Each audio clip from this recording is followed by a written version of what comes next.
Welcome back to my writer's room, everyone. I am Matt Wallace, YouTube's resident angry writer, and thank you for taking a few minutes out of your day to come hang out with me here in my lonely, angry little writerly sanctum. I always appreciate it. I really do. Me not being naked on the vlog today, as always, is brought to you by our t-shirt of the day, and I'm really excited about this one because I just got it, but it's my, Chris Jericho versus Kenny Omega, WrestleMania 12 commemorative shirt. WrestleMania 12? Wrestle Kingdom 12, excuse me. I got this out of the new Pro Wrestling Loot monthly subscription box. I actually just posted that unboxing video on my wrestling channel, Matt Evan Wallace, if you're into that kind of thing. But I love this shirt. I love the match. I love the event. I love Chris Jericho. So excited about this one. If you're not a wrestling fan, none of this means anything to you. But just be happy for me. How about that? It is January 11th, 2018. It's Thursday. You've almost made it. Friday is almost upon us. That's Hamshackle Pig getting ready to walk through the Stargate. I drew the Stargate. I was trying to, my vision for this title card was like Hamshackle Pig going into the future or going into unknown adventures. And I'd already done the one where he was like setting off down the long winding road, so I needed something new.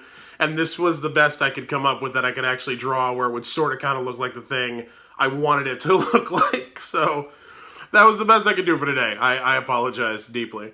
So my new day job, my new full-time writing job is going well. Got to update you on that. Obviously, it's the new exciting thing in my life.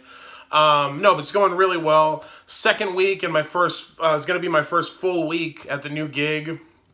I have zero complaints. It's fantastic people, fantastic company. I handed in my first creative brief yesterday, which was like the first thing on this job that I like did and turned in, you know, so that was very nerve-wracking because you have this fear in the back of your head that it's all fun and games when you're just talking about stuff and talking about what we're going to do and what they expect you to do and what they need you to do, and when you're just pitching, freeballing ideas. Anybody can make that sound good. When you actually put things down on paper and you turn it in, that's when shit gets real. And that's when that part of your brain goes, they're going to read this and go, this is horrible, you have no idea what you're doing, what is this crap supposed to be, you're fired. Like, that is a thing that happens in the back of your head. Of course that didn't happen. Turned it in. They were very happy with my editorial skills and my grasp of everything we're trying to do with this big client we've got. Nothing but complimentary, nothing but good collaboration.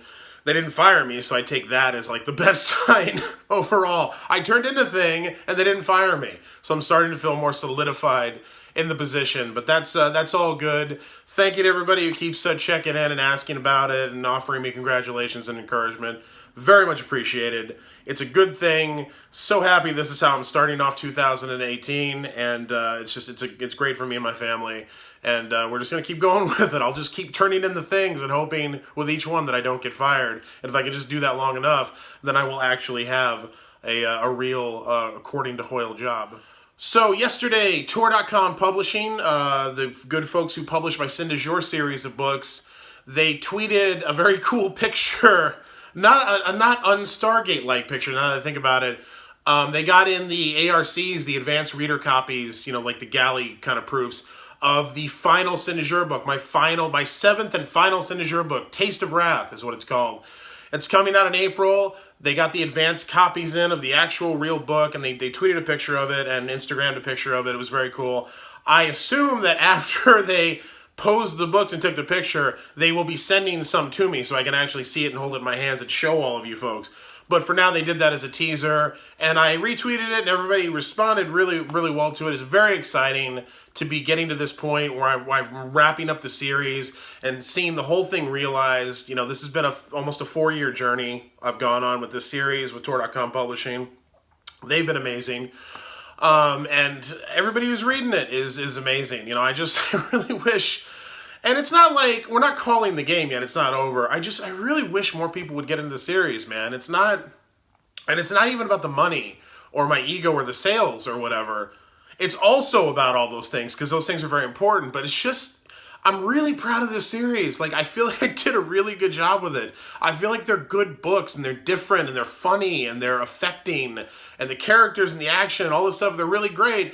And also, everybody who actually takes the time to read them and get into them, with very few exceptions, shockingly few exceptions, people really do love it when they read it, man. Like the readers that I have and the critical following that I have, well, again, not large, has just been fantastic.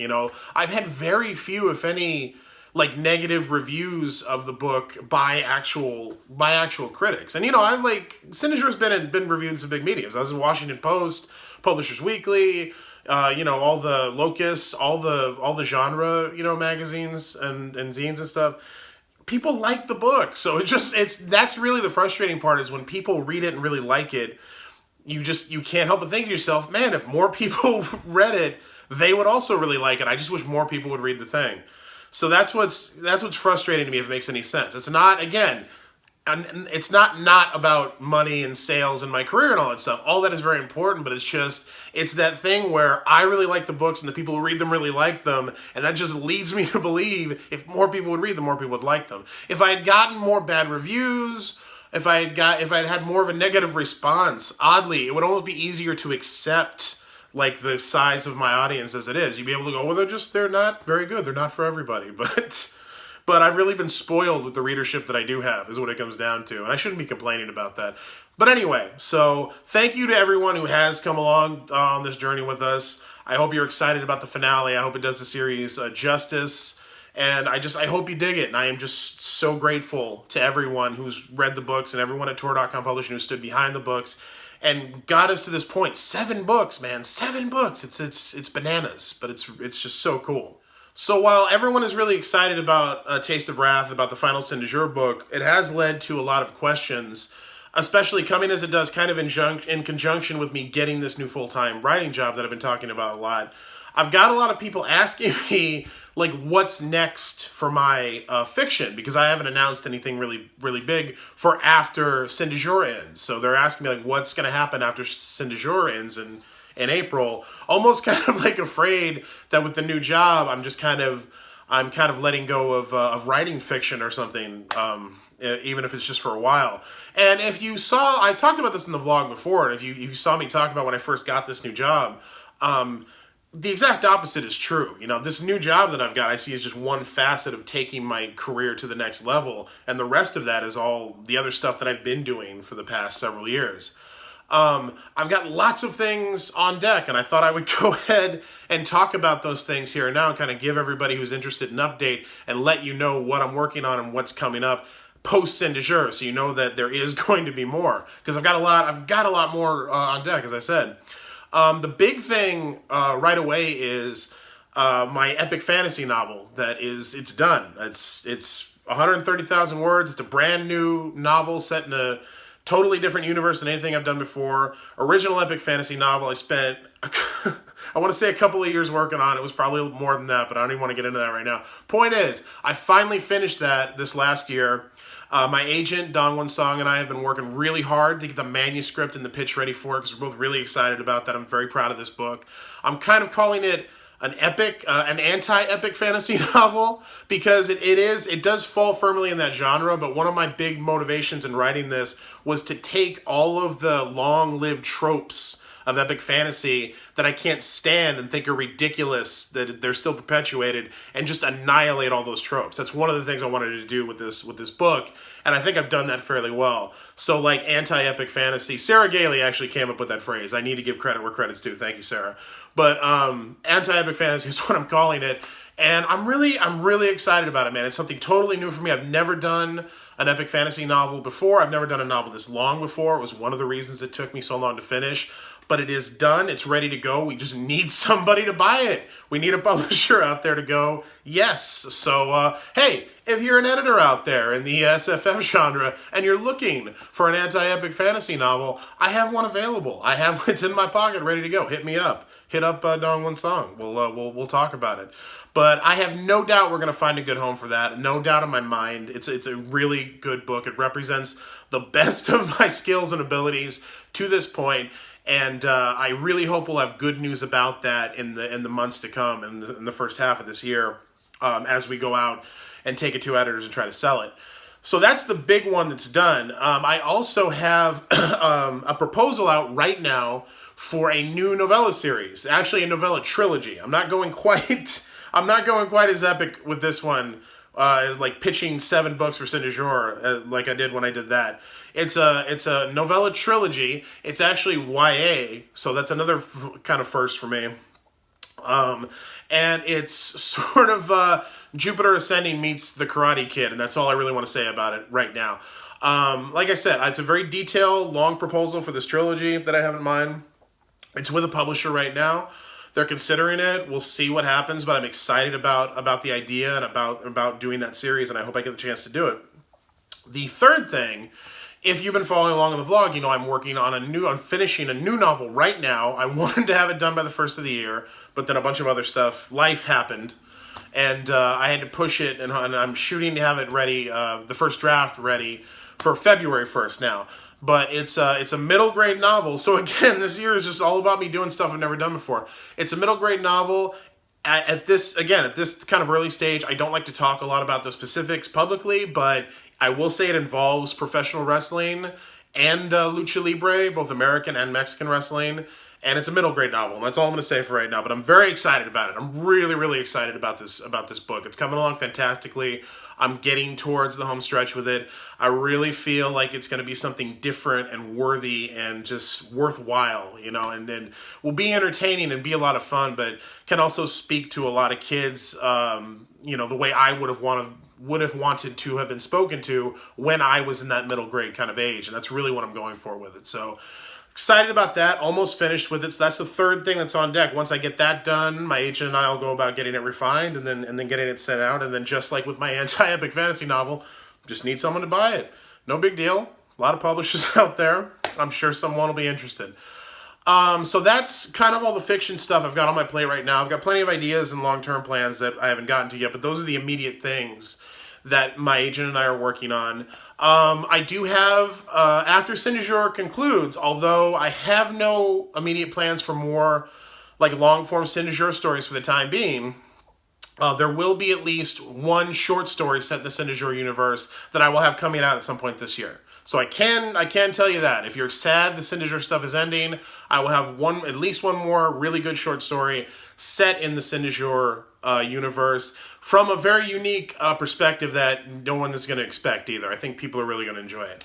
Again, beyond that, no immediate plans. I would love to return to Sin du Jour at some point and do more stories. I would love to adapt the stories I have to another medium like television. If anybody has an uncle or aunt at Netflix you'd like to hook me up with so I can talk to them about it. Amazon passed, but you know, Amazon. So yeah, but barring that, I'm going to be moving on to all these other things I've been talking about for the time being. Sin du Jour has been great, but I've been with it every day for the past 4 years, and it's just creatively and commercially, it's time for me to move on to new ground, and that's what's going to be best for me creatively and commercially for my career right now. Move on to new stuff, new terrain, and explore new territory. So that's all the fiction stuff. I'm really, really trying, man, this year to get back into television in a serious way. I'm working on a new spec for pilot season. I've got another proposal for a very unique television project. I've been spending a long time really getting this together with it. I've got producers that I know that want to work with me, and we're just trying to find the right project. I've got a couple of those lined up. I'm trying to just gel everything with that, but that's all so much more complicated and so much more difficult to bring together than a book is, and it's just really difficult. But television is another place that I want to go, and I want to end up, and I'm going to continue working in that vein until I get there. The watchword for this year for me is just write more. That's all I'm trying to do. It's a very simple equation. When I write the things, my career gets better. So that's all I'm going to do. I'm just going to keep writing the things. I'm de-emphasizing ideas and pitches and just long meetings, and I'm just writing the thing. I'm not asking permission. I'm not looking to get someone interested and committed before I commit to writing it. I'm just going to write the things and get them out there, and I'm hoping that new tact will kind of give me the edge I've been looking for, because that's what I've really found in my career. When I write the things, my career gets better. So yeah, that's what I'm looking towards on all those fronts. Point being, I'm still working on a lot of stuff, man. I'm not going corporate and forgetting about y'all. I wouldn't be doing this vlog if that were the case. I've got tons more stories. I want you to read them. I'm excited for you to read them. And I really appreciate everybody who supported the stuff I've done and is looking forward to the stuff I'm going to do. It means the world to me. That's how you have a career. You cannot have a career without people who want to read your stuff. And if you're watching this, the odds are very good you're one of those people, and I'm just so grateful to you. That is it for this Thursday. I will be back to wrap up the week for you tomorrow on Friday. Tomorrow, also in addition to the vlog, I will be posting another video, and that video will be announcing a redrawing for the prize boxes that I gave away in December.